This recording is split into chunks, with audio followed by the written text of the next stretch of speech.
मास पर्यंत के इन कथा भाव में दिनों दिन हमारी भक्ति बढ़े, हमारे भाव बढ़े, ठाकुर जी से हमारा प्रेम बढ़े। इसी से आइए प्रारंभ करते हैं श्रीदत्त भगवान के चरणों में प्रणाम करते हुए।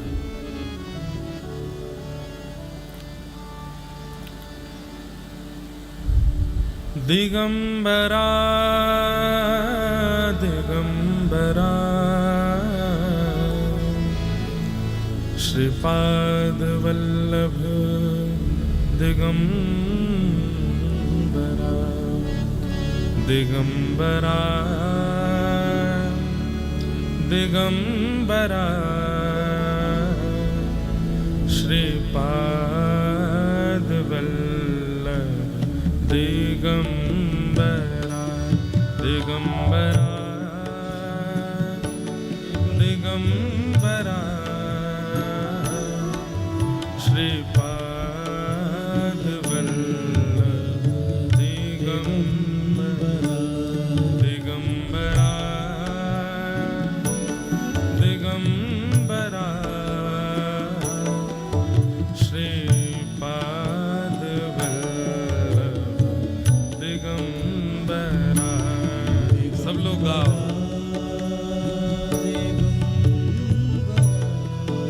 यह अनुष्ठान प्रारंभ हो रहा है, जिनकी कृपा से प्रारंभ हो रहा है उन्हीं को प्रणाम करें। दिगंबरा दिगंबरा श्रीपाद वल्लभ दिगंबरा दिगंबरा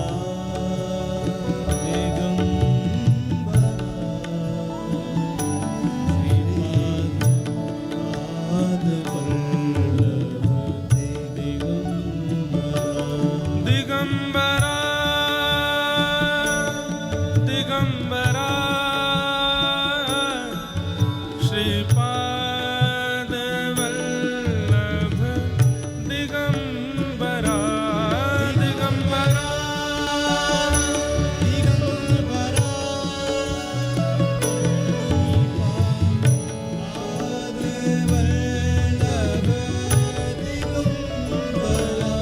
दिगंबरा दिगंबरा श्रीपाद वल्लभ दिगंबरा दिगंबरा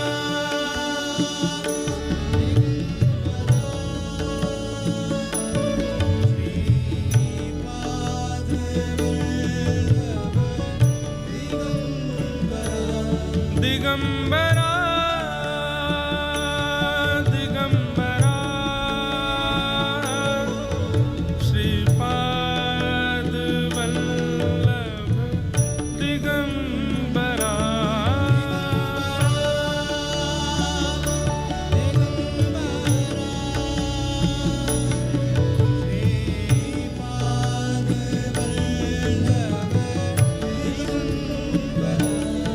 दिगंबरा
दिगंबरा दिगंबरा श्रीपाद वल्लभ दिगंबरा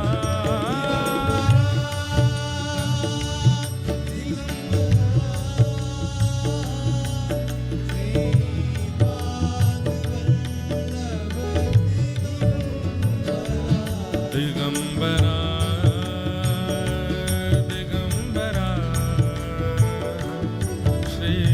श्रीपाद वल्लभ दिगंबरा दिगंबरा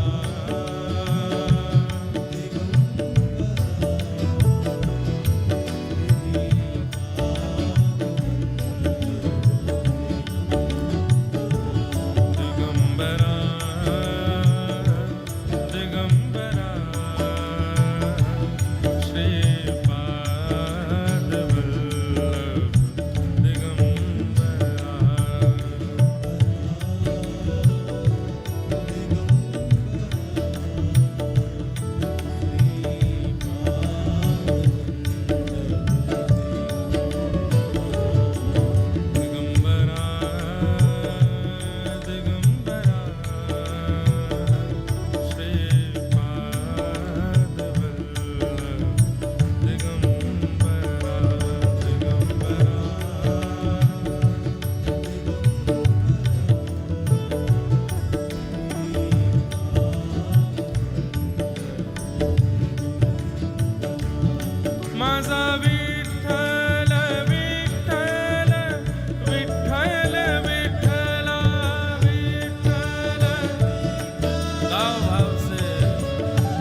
बोलो वृंदावन बिहारी लाल की जय। श्री राधा रमण लाल की जय। श्री राधा वल्लभ लाल की जय। भागवत महापुराण की जय। श्री वेदव्यास भगवान की जय। श्री सुखदेव जी महाराज की जय। राजा परीक्षित जी महाराज की जय। त्र्यंबकेश्वर धाम की जय। श्री गोदावरी गंगा मैया की जय।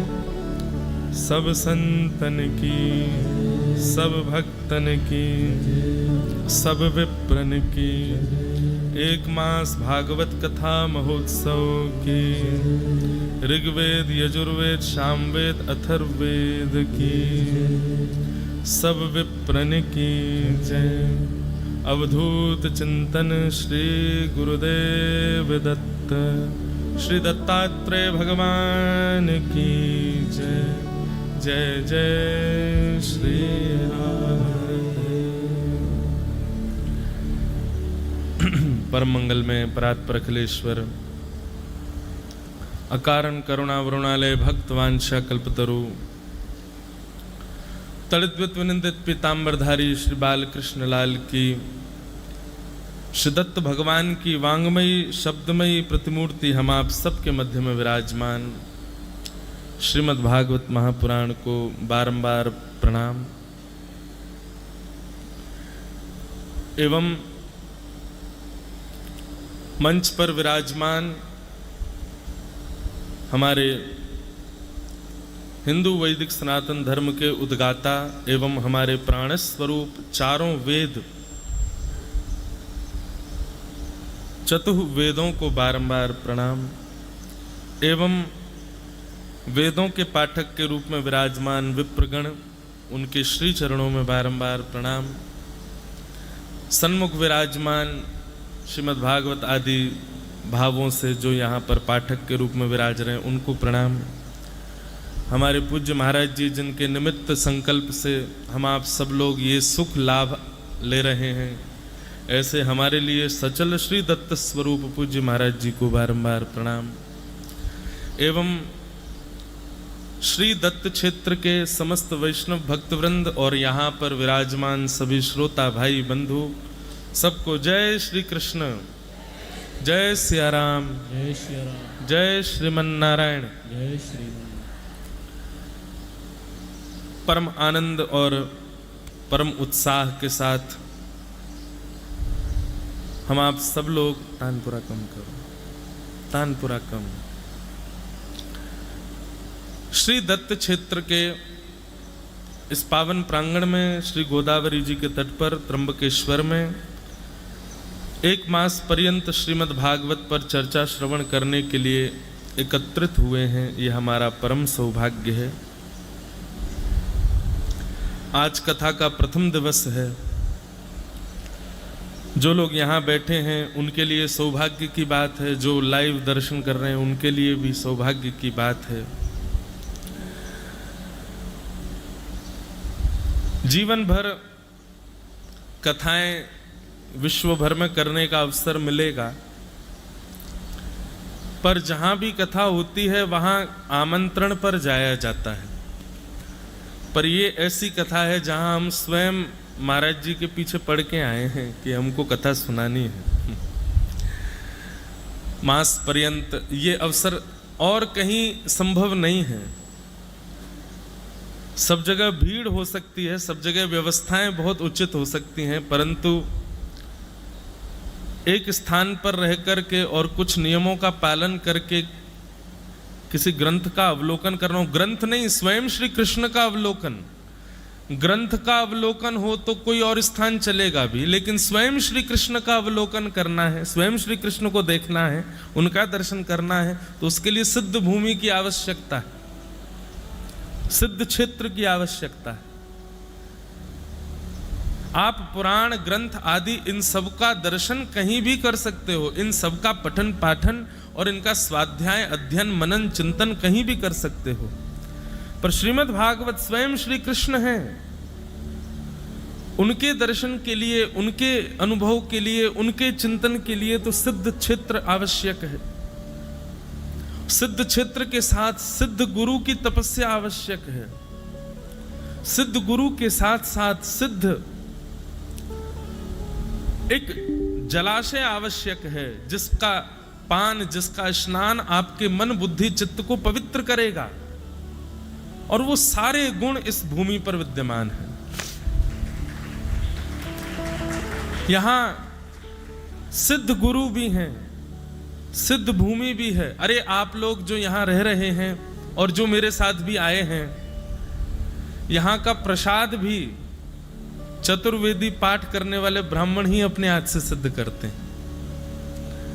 जो वेद की ऋचाओं में जिनकी जिह्वा, जिनका मनस्थ, जिनकी बुद्धि सदा तत्पर रहती है, ऐसे वेदों का श्लोक का गायन करते हुए वे लोग प्रसाद सिद्ध कर रहे हैं, जो हम लोग पा रहे हैं। ये सामान्य नहीं है, ये भूमि सिद्ध है। यहाँ के गुरुदेव सिद्ध हैं, यहाँ विराजमान श्री दत्तात्रेय, ये तो साक्षात सिद्ध स्वरूप हैं। हमारे बालकृष्ण प्रभु के अलग अलग विलास हैं।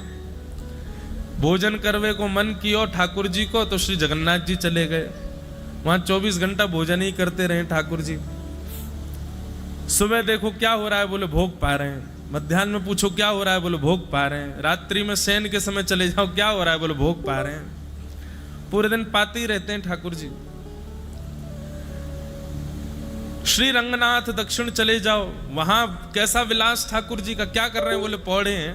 सुबह चले जाओ तो पौड़े हैं, मध्याह्न में चले जाओ तो पौड़े हैं, रात्रि में चले जाओ तो पौड़ ही रहे हैं। पौढ़ानाथ। यहां से कुछ ही दूरी पर हमारे प्यारे ठाकुर जी श्री पंडरीनाथ भगवान, श्री विट्ठल भगवान कमर पर हाथ रख के खड़े हैं। यहां क्या कर रहे हैं, बोले भक्तों की रक्षा के लिए खड़े हैं। भक्तों के आर्तों से कह रहे हैं सावधान रहना, हम इनके आगे खड़े हैं। तो सावधान अवस्था में खड़े हैं, मानो समस्त पापों को, समस्त आर्तों को चेतावनी दे रहे हैं कि तुम मेरे भक्त पर आकर के तो दिखाओ, आगे मैं खड़ा हूं। सब जगह ठाकुर जी का अलग अलग विलास है। यहां नासिक में और श्री गोदावरी जी के तट पर इस दत्त क्षेत्र में, यहां पर ठाकुर जी अवधूत सिद्ध रूप में हमारे ठाकुर जी विराज रहे हैं, एक अवधूत के भेष में। श्रीमद् भागवत में दत्तात्रेय जी को कहा गया अजगर ऋषि। अजगर ऋषि नाम से संबोधित श्री दत्तात्रेय जी को किया गया। मलुकदास जी महाराज कहते हैं, अजगर करे न चाकरी, पंछी करे न काम, दास मलुका यूं कहे सबके दाता राम। अजगर ऋषि, श्री दत्तात्रेय जी को अजगर क्यों कहा, अजगर ऋषि क्यों कहा? बोले जैसे अजगर होता है, अगर भोजन मिल जाए स्वयं तो पालेगा, स्वयं उसके लिए प्रयत्नरत नहीं होता। इसका मतलब आलस्य में मत ले लीजिएगा कहीं भी, आलस्य की बात नहीं है, आलसी नहीं होता अजगर। उनको अजगर ऋषि इसलिए कहा कि वो किसी भोग उपभोक्ता वस्तु के लिए, उपभोगी वस्तु के लिए प्रयत्नशील नहीं होते। जैसे हम लोग, हमारी इंद्रियों को जो चाहिए उसको पाने के लिए हम प्रयत्न करते हैं, पूरा विचार बनाते हैं, योजनाएं बनाते हैं और फिर उसको भोग लेते हैं। लेकिन श्री दत्तात्रेय जी कैसे हैं? किसी वस्तु, किसी भाव के लिए कोई योजना नहीं, अवधूत। कोई माला पहनना जाए तो उसके प्रति ज्यादा प्रशंसा नहीं, और कोई कुछ अनर्गल बोल जाए तो उससे ज्यादा दुखी नहीं। एक सिद्ध अवस्था में, अवधूत अवस्था में है। यह हमारे ठाकुर जी का अवधूत विलास है, श्री दत्तात्रेय। दत्तात्रेय के 24 गुरुओं पर हम लोग रोज एक गुरु के ऊपर चर्चा करेंगे। आज प्रथम दिन है, आज तो केवल महात्मा और थोड़ा हल्का फुल्का परिचय आपका हमारा हो जाए, थोड़ा आप हमें पहचान जाओ। 30 दिन तक यही चेहरा दिखने वाला है, हमको भी 30 दिन तक आप दिखने वाले हो। तो आज तो परिचय का दिन है, थोड़ा परिचय कर लें, हम भी आपसे कर लें, आप हमसे कर लो, थोड़ा यहाँ के वातावरण से कर लें। कल से फिर नित्य श्री दत्तात्रेय जी के प्रवचन में जो 24 गुरुओं का वर्णन किया गया, वैसे श्री दत्तात्रेय भगवान 24 गुरुओं का वर्णन करने के बाद फिर कहते हैं एक गुरु मेरा और है। कौन? 25वां गुरु।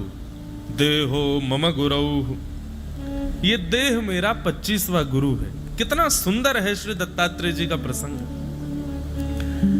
तो निश्चित उस विषय में हम चर्चा करेंगे। गत वर्ष पूज्य श्री राधा कृष्ण जी महाराज, हमारे परम प्रिय, हमारे परम स्नेही अग्रज भ्राता स्वरूप, उनकी कथा थी। यहाँ पर दास को एक दिन के लिए निमंत्रण दिया गया था। मैं यहाँ आया, महाराज जी का प्रवचन था, तो उसमें थोड़ी देर अपना भाव प्रस्तुत किया। उसके बाद हमारे पूज्य महाराज जी की आज्ञा हो गई कि आपको श्री दत्त भगवान को कथा सुनाने यहाँ आना है। निश्चित माने ऐसा लगा ही नहीं महाराज जी ने आज्ञा करी, ऐसा लगो कि श्री दत्त भगवान ही बुला रहे हैं, हमको आके अपने वाणी से कुछ सुनाओ। तो बस ये योजना बन गई है। यहाँ कुछ महाराज जी के भाव थे कि 1 महीना रह रहे हो तो कुछ नियमों का पालन करो। उन नियमों का पालन जैसा यथामति, हम ब्रजवासी इन पर नियम ही ना हो। मैं ब्रजवासी तो वो है जो ठाकुर जी को नियम तोड़वाए दे। ब्रजवासी तो आनंद अलमस्त रहे। महाराज ठाकुर जी भी ब्रजवासी के डर के मारे कोई नियम पालन कर ही नहीं पावे। अगर ठाकुर जी अपना कहीं ब्रह्म स्वरूप दिखाते भी है ना ब्रजलीला में, तो ब्रह्म स्वरूप को दिखाने के बाद तुरंत ठाकुर जी माया को आज्ञा करते हैं, तुरंत ब्रजवासियों की आंखों से इसको धूमिल करो, ये भूल जाएं, ऐसा कुछ करो। क्यों? बोले क्योंकि इतने भोले हैं, यदि इन्होंने मुझे भगवान रूप में देख लिया तो फिर ये मुझे वात्सल्य रूप में देख ही नहीं पाएंगे। ब्रजवासियों के डर के मारे तो ठाकुर जी भी अपना परब्रह्म रूप छुपाए रहते थे, लाला बने घूमते थे। ऐसे ब्रजवासी हैं महाराज जी। अब हमसे जो नियम है जाएंगे, आपकी आज्ञा है, उनका पालन करेंगे। आज कथा के बाद से नियम प्रारंभ हो जाएंगे। स्पर्श का विशेष नियम है, मौन का भी नियम है, सिले हुए वस्त्र न पहनने का भी नियम, आदि आदि नियम है। सब नियमों का पालन। बस एक नियम महाराज जी हम आपसे आशीष में चाहते हैं कि ये तो 30 दिन के नियम हैं, पर आप एक नियम का आशीर्वाद दे दीजिए कि अंतिम श्वास पर्यंत श्री भगवत चर्चा कभी जिह्वा से छूटे ना। ये नियम अनवरत बना रहे। बाकी कोई नियम भले ही टूट जाए, बाकी कोई नियम भले ही हम पालन ना कर पाए, अबोध बालक हैं, पर एक नियम का ये बस आप आशीष दीजिए। श्री दत्त, हम चारों वेदी, हमारे ब्राह्मण भी आ जाए कक्ष में, हमने आपसे भी यही आज्ञा और यही आशीष मांगा कि बस ऐसा वरदान दीजिए कि इस जिह्वा से जब तक क्षमता है बोलने की, तब तक हरि गुणानुवाद कभी ना छूटे। एक दिन भी बिना हरि चर्चा के ना निकले, बस ये नियम एक बन जाए। और बस बाकी इस पूरी कथा से हमको यही चाहिए कि ये हरि चर्चा, ये व्यासपीठ, ये भगवत वार्ता, कभी हम इसके अयोग्य ना बन जाएं, बस सदा इसी में रत रहें, ऐसी भावना है हमारे। जो लोग यहाँ बैठे हैं वो तो दर्शन कर ही रहे हैं, पर जो लाइव देख रहे हैं उनको बता दें, ये वास्तविक कथा का मंच है। जैसा वक्ता को होना चाहिए, जैसी व्यवस्थाएं होनी चाहिए, जैसा एक रूप होना चाहिए, वो सब यहाँ व्यवस्थित है। वक्ता का वेशभूषा जैसी होनी चाहिए वैसा ही है। वक्ता का श्रृंगार यजमान करे, देखो हाथों के यजमान क्या श्रृंगार करके गए, सिर पे भी ये पहना गए, गले में माला, ऐसा ही श्रृंगार सुख स्वरूप मान करके उसका। फिर जो विशिष्टतम हुआ, श्रीमद् भागवत वेदार्थ है, वेदों का अर्थ है, पर 1 मास पर्यंत यहां पर चतुर्वेद व्यासपीठ के चारों तरफ 4 व्यासपीठ और हैं, वेदों की व्यासपीठ, जहां पर हमारे ऋग्वेद के पाठ के लिए परम पूजनीय श्री राघवेंद्र भट्ट जोशी जी विप्र देवता विराज रहे हैं, उनके चरणों में बारंबार प्रणाम। साथ ही यजुर्वेद के पाठ के लिए हमारे मध्य में परम पूज्य श्री अजय पाठक जी पूज्य विप्रदेव पधारे हैं, विराज रहे हैं, उनको भी बारंबार प्रणाम। शाम वेद के पाठ के लिए परम पूज्य श्री कृष्ण शास्त्री पलस्कर जी पूज्य महाराज जी विराज रहे हैं, आपको बारंबार प्रणाम। और श्री अथर्ववेद के पाठ के लिए हमारे मध्य में श्री दिनकर जोशी जी, परम पूज्य श्री दिनकर जोशी जी महाराज विराज रहे हैं, आपको भी बारंबार प्रणाम। देखो 5 वक्ता एक साथ बैठे हैं व्यास मंच पर। बस बात यह है कि ये चारों मौन हैं और इन चारों के हृदय के भाव बीच वाले वक्ता में आ रहे हैं और वो मुख से बोल रहा है। यहां पे निश्चित मानिए हम जो कुछ भी कहेंगे वे इन चारों के ही भाव होंगे, हम ऐसा मान के चल रहे हैं। सुलंक सृष्ट भगवान वचांस में श्रीमद् भागवत में शुकाचार्य जी जब मंगलाचरण करते हैं तो वहां कहते हैं कि ठाकुर जी मैं आपकी वाणी, आपकी कथा कहने जा रहा हूं, मेरे में इतनी योग्यता नहीं, आप ही मेरी वाणी में आके विराजो और मुझसे कहवा दो। तो हम भी हमारे सब विप्र देवताओं से कहेंगे कि एक बार बीच बीच में आप प्रेम भर के बस व्यास जी को देख लेना, तो आपके भाव ही हमारी वाणी से निकल जाएंगे और सबका उद्धार होगा, कल्याण होगा। तो ये अद्भुतता है। ऐसी कथा बंधुओं मैं फिर कहूंगा, ये हमारे जीवन में ये अद्भुत क्षण शायद एक ही बार आया है। और ये आज हमारे पूर्वजों की, पूज्य पिताजी महाराज की, पूरे परिवार की तपस्या का फल हमको प्राप्त हो रहा है कि हमको ऐसी कथा, हमारे पूज्य पिताजी महाराज 50 वर्षों से कथा कर रहे हैं और भारत के महाराज जी सबसे ज्यादा कथा करने वाले वक्ता हो गए। उनको राष्ट्रपति पुरस्कार भी मिलना है इसी भाव के लिए कि वो सबसे ज्यादा कथा करने वाले वक्ता हैं। 50वां वर्ष प्रारंभ हुआ अभी 10 फरवरी को। अगली 10 फरवरी को 50 वर्ष पूर्ण होने पर उनका एक उत्सव भी रखा है, सब संत पधार रहे हैं। पहले वक्ता हैं जिन्होंने इतनी कथाएं की, पर उनके जीवन में कई कथाएं श्रेष्ठ आई, पर 1 मास की भगवत चर्चा का सौभाग्य उनको भी नहीं मिला, दास को मिल गया। तो हमारे पूज्य पिताजी महाराज की 50 कथाओं का, 50 वर्ष की कथाओं का फल के रूप में हम इस कथा को ले रहे हैं कि उसी का फल हमको मिला है कि 1 मास पर्यंत भगवत चर्चा विस्तृत भाव से करने का अवसर मिलेगा। कहां तक कहें, हम तो बड़े आनंद में हैं, बहुत सुख में हैं। यहाँ भक्ति भी आएगी, वैराग्य भी आएगा, त्याग भी आएगा, ज्ञान सबका मिश्रण आएगा कथा में, जैसा यथा सम्मति होगा। आप सब लोगों को बस यहाँ जो लोग रह करके कथा सुनने वाले हैं, चाहे वो हमारे सब गंधर्व जन हो, हमारे सब विप्रवृंद हो, बाहर से आए सब वैष्णव जन हो, 1 महीना रहने वाले हो, कोई एक नियम जरूर बना लीजिएगा, 1 या 2 नियमों का पालन। एक तो गंगा स्नान, वो तो करना ही है, उसके अलावा भी एक ना एक कोई नियम यहाँ पालन कर लीजिए। यहीं हो पाएगा और कहीं हो भी नहीं पाएगा। तो यहाँ नियम आप लोग सब धारण करके, और जो लोग लाइव भी सुन रहे हैं, जो नहीं भी आ पा रहे हैं, अगर वो घर बैठे बैठे भी एक नियम का पालन करके यदि मास पर्यंत इस कथा का श्रवण करें तो उनको भी खूब लाभ प्राप्त होगा। ऐसे भाव हैं। अब हम महात्म की थोड़ी चर्चा करें।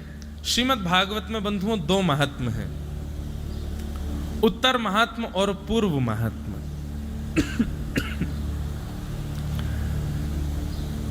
थोड़ा चिंतन चल रहा था कि मासिक कथा का कहीं पर उल्लेख है, तो श्रीमद् भागवत के उत्तर महात्म में उसका उल्लेख किया गया है।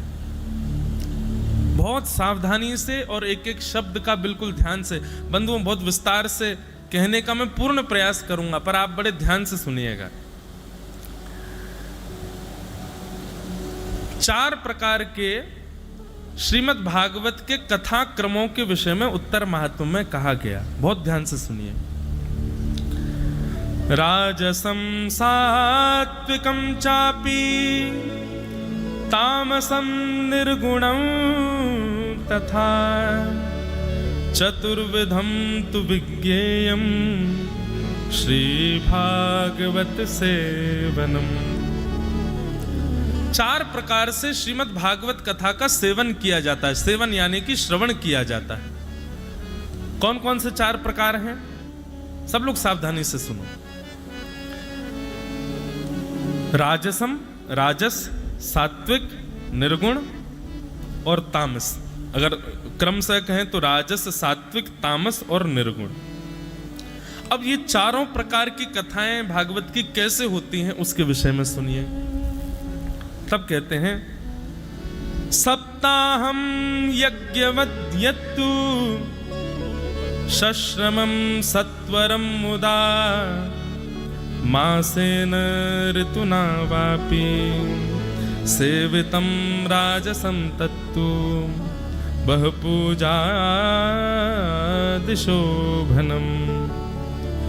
सप्ताहं यज्ञवत् यत्तु शश्रमं सत्वरं मुदा सेवितं राजसं तत्तु बहुपूजादिशोभनम्। सबसे पहले राजस कथा के विषय में बताया गया। राजस कथा का स्वरूप कैसा होता है? तो कहते हैं यज्ञवत, जिस कथा क्रम में खूब यज्ञ हो रहे हों, ब्राह्मण देवता विराज करके अनुष्ठानिक विधि से खूब सामग्रियां व्यवस्थित करके और सुंदर थाल सजा करके और नियमावली बता करके आप लोगों को बैठा करके यज्ञ के सहित सुंदर भागवत की कथा सुना में, साथ ही साथ जिसमें खूब श्रम हो, व्यवस्थाएं, पंडाल खूब सुंदर बनाया गया हो, पुष्पों की खूब सुंदर व्यवस्था की गई हो,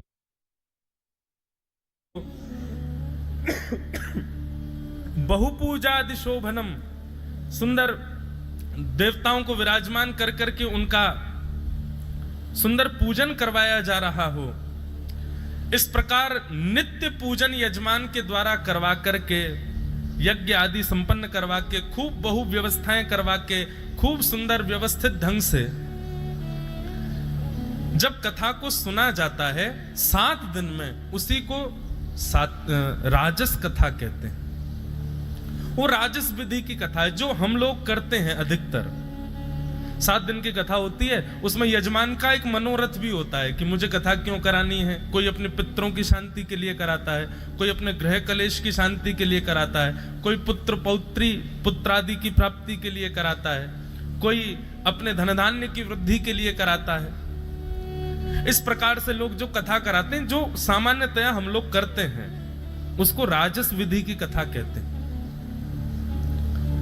जिसमें बहुत व्यवस्था, बहुत यज्ञ आदि, पूजन आदि और ये सब होता हो, वो राजस कथा है। सप्ताहम यज्ञवत् यत्तु शश्रमं सत्वरं मुदा सेवितं राजसं तत्तु बहुपूजादिशोभनम्। ये कौन सी कथा है? राजस कथा। उसके बाद में वर्णन किया गया सात्विक कथा का। राजस से थोड़ी श्रेष्ठ होती है सात्विक। सात्विक कथा का स्वरूप क्या है? तब कहते हैं कि मासेन ऋतुना वापि श्रवणं स्वाद संयुतम सात्विकं यदनायासं समस्तानंदवर्धनम। आहा, जो मास पर्यंत कथा श्रवण की जाती है, सब लोग सावधानी से सुनो, जो मास पर्यंत कथा सुनी जाती है, या तो 1 मास कथा सुनी जाए या कई बार चातुर्मास 4 महीने तक, 1 महीना हो, 2 महीना हो, 3 महीना हो, 4 महीने तक, चातुर्मास तक की सुनी गई कथा, इसको मास कथा कहते हैं। तो मास कथा जो होती है, ये कैसी होती है? स्वाद संयुतम, ये बड़ी आनंद वर्धन वाली होती है। इसमें कोई नियम नहीं होते, इसमें ज्यादा विधियां नहीं होती। इसमें बस ये है कि आप सामने बैठ जाओ, व्यास जी मंच पर बैठ जाएंगे और मास पर्यंत या 2 मास पर्यंत या चातुर्मास पर्यंत एक ही विषय को लेकर के उस पर विविध चर्चाएं और विस्तार से उस पर चर्चा होती है। सुनने वाले को भी आनंद आता है, कहने वाले को भी आनंद आता है।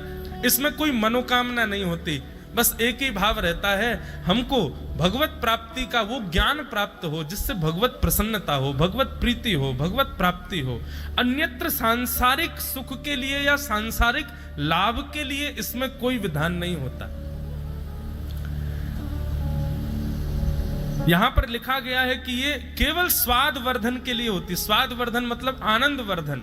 श्री कृष्ण प्रिय लगे, श्री दत्तात्रेय प्रिय लगे, श्री गुरु प्रिय लगे, तीर्थ प्रिय लगे, ऐसे प्रिय को बढ़ाने वाली ये मास पर्यंत की कथा होती है। इसको सात्विक कथा कहा जाता है। ये राजस कथा से बहुत श्रेष्ठ है।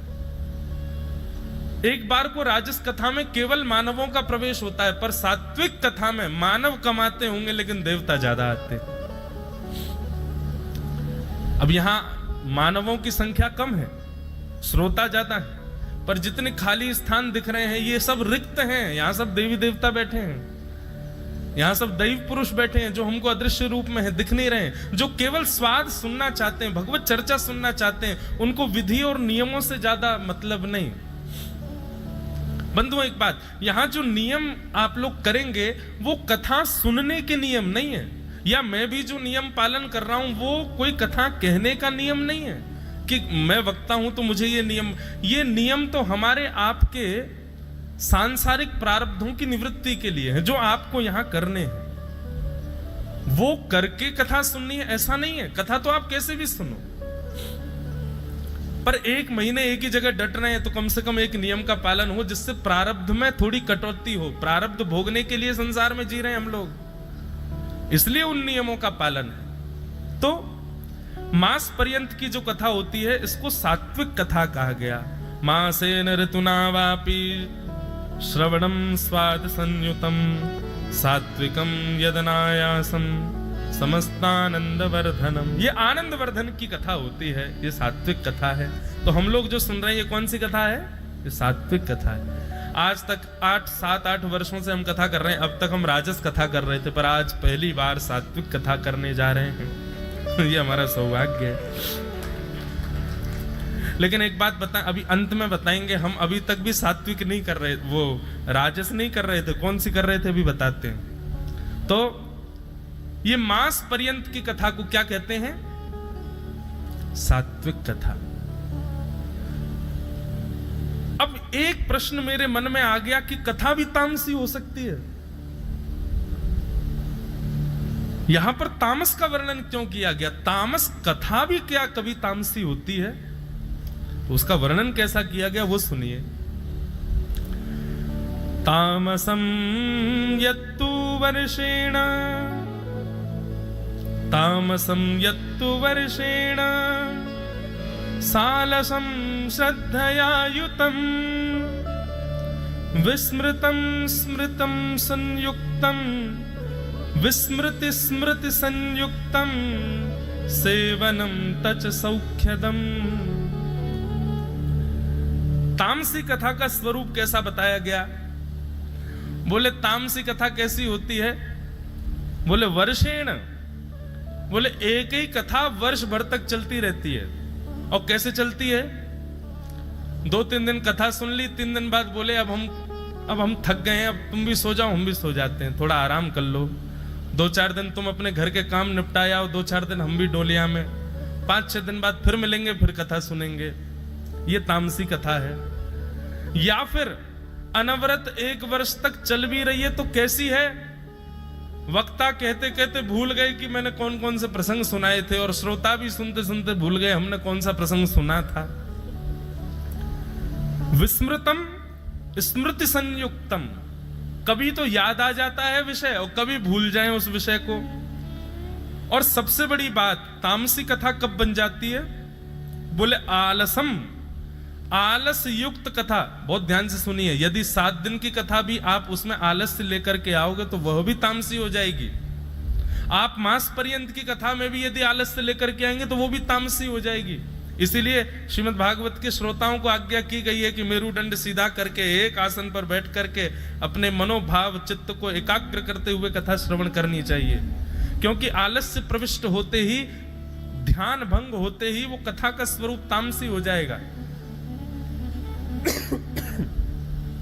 तामस हो जाएगी। इसीलिए हम बार बार कह रहे हैं सावधानतः शृणु, सावधानी से सुनो।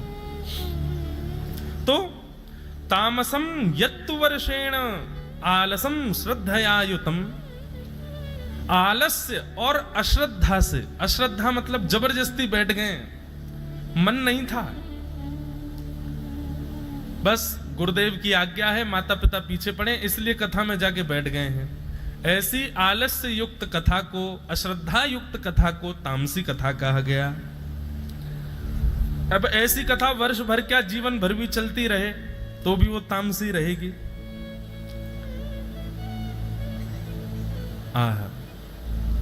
तो ये तामसी कथा तामसी नहीं है, सुनने वाले की स्थिति और कहने वाले की स्थिति उसको तामसी बना देती। जैसे तामसी कथा का स्वरूप सुने। एक बार एक राजा के यहां पर महाभारत की कथा हुई, बहुत ध्यान से सुनना। महाभारत की कथा करके ब्राह्मण देवता जैसे ही वापस गए अपने व्यास जी घर पे, पत्नी ने कहा, अच्छा महाभारत की कथा भी 1 महीने की होती है। महाभारत की कथा का विधान भी मास पर्यंत है, 1 महीने तक होनी चाहिए। तो महाभारत की कथा करके 1 महीने बाद व्यास जी लौट करके आए। पत्नी ने आरती पूजन करके घर में स्वागत किया। पत्नी ने पूछा, आ गए कथा करके? बोले जी। बोले आपकी पोथी कहाँ है, महाभारत जी की पोथी? ब्राह्मण देवता बोले, अरे मैं तो वो तो भूल ही आया, वहां पे राजा की यहीं रह गई, रुको मैं अभी जाता हूं, पोथी लेके आता हूं। ब्राह्मण देवता दौड़े दौड़े राजा के यहां गए। जैसे ही राजा के यहां पहुंचे तो द्वार पर ही राजा की बेटी मिल गई। बेटी ने प्रणाम किया, जय हो व्यास जी, आपके चरणों में प्रणाम। आपने तो 1 महीने के लिए हमारे राज्य भवन को वृंदावन बना दिया। आपने ऐसी सुंदर कथा सुनी, कभी कुरुक्षेत्र का दर्शन होता, कभी वृंदावन का दर्शन होता, कभी इंद्रप्रस्थ का दर्शन होता, कभी द्वारिका का दर्शन होता। व्यास जी बड़े खुश हो गए, वाह, बिटिया ने बड़े प्रेम से कथा सुनी। व्यास जी बोले, बेटी हमने 1 महीना कथा सुनाई, तुमने कुछ अच्छा सीखा हमारी कथा से? तो कन्या बोली, हाँ मैंने बहुत बढ़िया एक मेरे प्रश्न का उत्तर सीखा आपकी कथा से। व्यास जी बोले, क्या सीखा? बोले, मैंने ये सीखा कि सुभद्रा अर्जुन से प्रेम करती थी और दोनों एक दूसरे से प्रेम करते थे, तो विवाह करने के लिए ज्यादा किसी से पूछताछ नहीं करी, दोनों ने भाग करके ब्याह कर लिया। हमारा जो राजद्वार है ना, जो राज के दरबान है जो बाहर, वो मुझे बड़ा प्रिय लगता है, पर पिताजी मेरा उससे कभी ब्याह नहीं होने देंगे। मैं राजकुमारी हूं, वो दरबार है हमारा। आपकी कथा से मैंने सुभद्रा और अर्जुन के इस प्रेम को, भाव को मैंने सुन लिया है, और अब मैं भी उसके साथ भाग के ब्याह करूंगी। कल को मुझे कोई दोष देगा कि अरे तुमने ये क्या कर दिया, तो कह दूंगी व्यास जी ने कथा में सुनाया था, व्यास जी ने कथा में कही थी ये बात। और कथा की सारी बातें अनुकरणीय होती हैं। व्यास जी बोले, बिटिया तुझे और कोई नहीं मिला पूरी कथा में? अपने मतलब की बात ही समझ में आई तेरे को बस? बोले, अब व्यास जी आप तो आशीर्वाद दो, हम लोग आज रात को ही भागने वाले हैं, बढ़िया हुआ आपसे आशीर्वाद और मिल गया। व्यास जी बोले, मेरी पोथी कहाँ है, मैं लेके भागूं, मुझसे पहले राजा पकड़े मुझे। व्यास जी थोड़े और अंदर गए तो राजा का बेटा मिल गया। व्यास जी बोले, राजकुमार आओ हो। राजकुमार ने जैसे ही देखा व्यास जी चरणों में लेट गया। बोले, अरे व्यास जी आपने ऐसी कथा सुनाई महाराज, मैं क्या बताऊं, नेत्रों से झरझर आंसू गिरे, चरणों में बार बार प्रणाम करे। बोले, मैं आपका कितना धन्यवाद करूं, मुझे किस मुख से धन्यवाद करूं, समझ नहीं आता। व्यास जी के मन में आया कि भाई राजा का पुत्र है, पुत्री तो ऐसी निकली, पुत्र ने कुछ बढ़िया सीखा होगा, इससे पूछें इसने क्या सीखा। व्यास जी बोले, बेटा तुमको अच्छी लगी कथा? बोले, बहुत अच्छी, आप इतनी मीठी कथा कहते हैं, तुमको क्या अच्छा लगा कथा में? बोले, महाराज जी मुझे तो वो वाला प्रसंग बहुत अच्छा लगा। बोले, कौन सा प्रसंग? बोले, वो प्रसंग जहां पर आपने कहा था कि कंस पूर्ण रूपेण मथुरा की राज्य गद्दी पर बैठने का अधिकारी था, पर उसका दुष्ट पिता उग्रसेन उसको बैठा ही नहीं रहा था। बढ़िया किया कंस ने, उग्रसेन को कारागृह में डाल दिया, खुद बैठ गया। अब मैं भी यही करने वाला हूं, मैं भी अपने पिताजी को जेल में डाल दूंगा और जेल में डाल करके खुद राज सिंहासन पर बैठ जाऊंगा।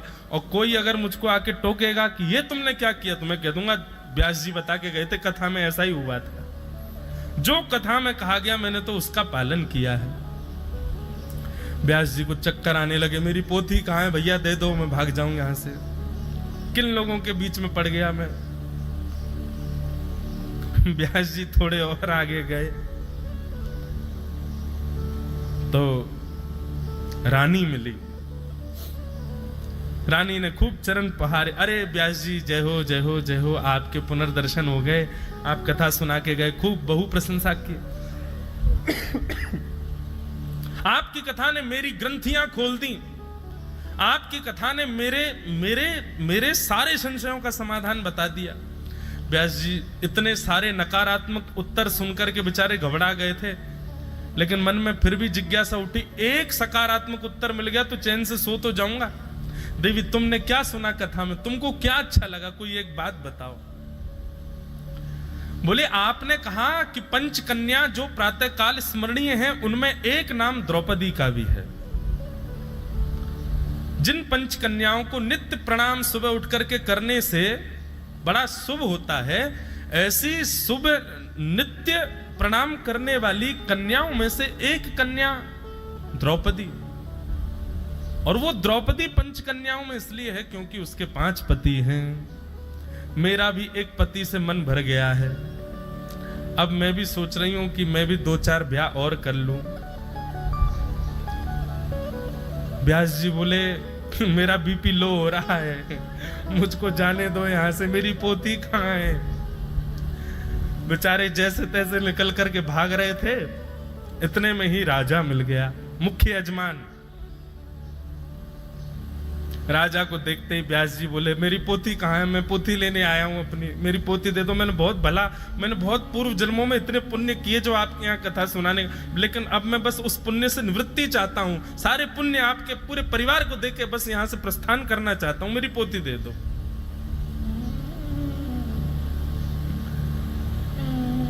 राजा ने कहा व्यास जी ऐसे थोड़ी विराजिए, हम जानते हैं आप किस उद्देश्य से आए हैं।